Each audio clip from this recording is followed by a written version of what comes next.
It happened so quickly that no one even had time to scream. 1 second the chemistry lab was filled with the usual teenage noise.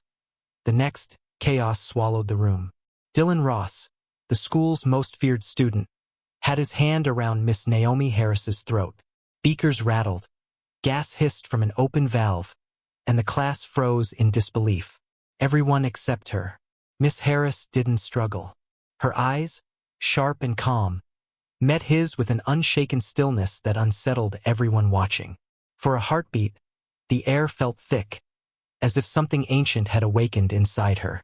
Earlier that morning, Westbrook High had looked ordinary. Sunlight spilled through the windows, gossip filled the corridors, and nothing hinted that the day would end in violence. Miss Harris, the new chemistry teacher, moved through the halls like a quiet storm. In her mid-30s, always in long sleeves, her voice soft but commanding, she carried the kind of presence that silenced even the loudest students. Rumors followed her like shadows. Whispers of a past she never mentioned, scars she never explained, and eyes that seemed to read more than anyone wanted revealed. And then there was Dylan Ross, the untouchable heir of a powerful businessman. Arrogant, charming, and cruel, he treated the school as his playground and the teachers as background noise. No one dared challenge him until Miss Harris arrived. She was the first person to look him in the eye and not flinch. That defiance burned inside him until it exploded.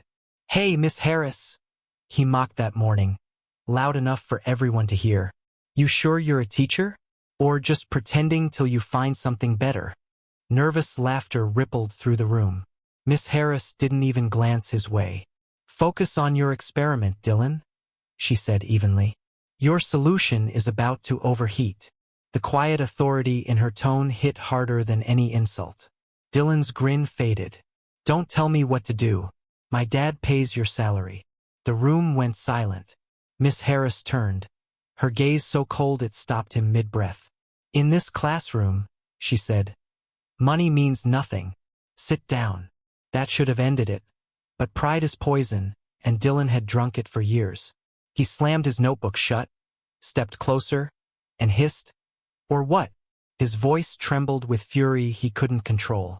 When she didn't respond, he snapped and lunged. The next few seconds burned themselves into memory.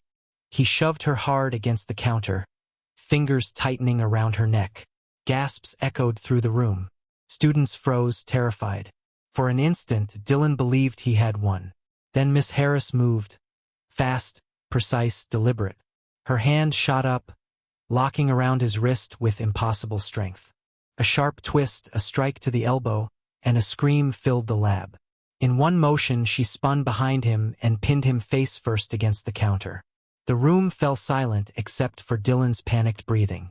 Miss Harris leaned close and whispered, "You don't know who you're dealing with." Her voice was calm, too calm. "Apologize." He struggled, but the pain in his arm only worsened. "I'm sorry," he gasped, the arrogance gone. When she finally released him, he stumbled away, trembling and broken. By the end of the day, every student at Westbrook High had heard the story. The bully had fallen, and the quiet teacher had turned into something else, something dangerous. But beneath the whispers, another name began to spread. Miraj Misra. No one knew who started it or how it connected to Miss Harris. Some said Miraj was her brother, others that he was part of a past she'd buried. A few believed he wasn't real at all, just a story born from fear. Yet strange things began to happen after that day. Dylan Ross disappeared for a week. His friends swore they saw a man watching the school from across the street. A tall figure with a black coat, expressionless, eyes that didn't blink. Cameras caught nothing. Footage erased itself. Miss Harris never mentioned him.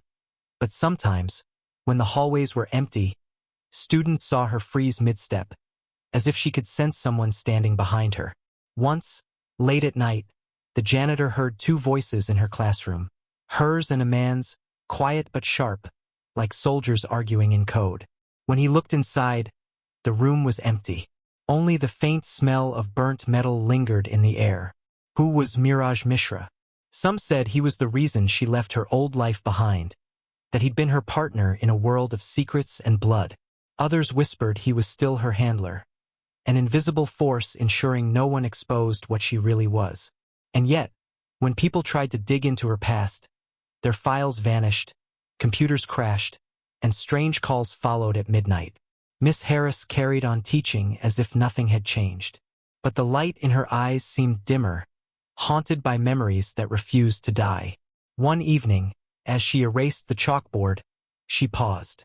In the reflection of the window, a faint silhouette stood behind her. A man she hadn't seen in years. She didn't turn around.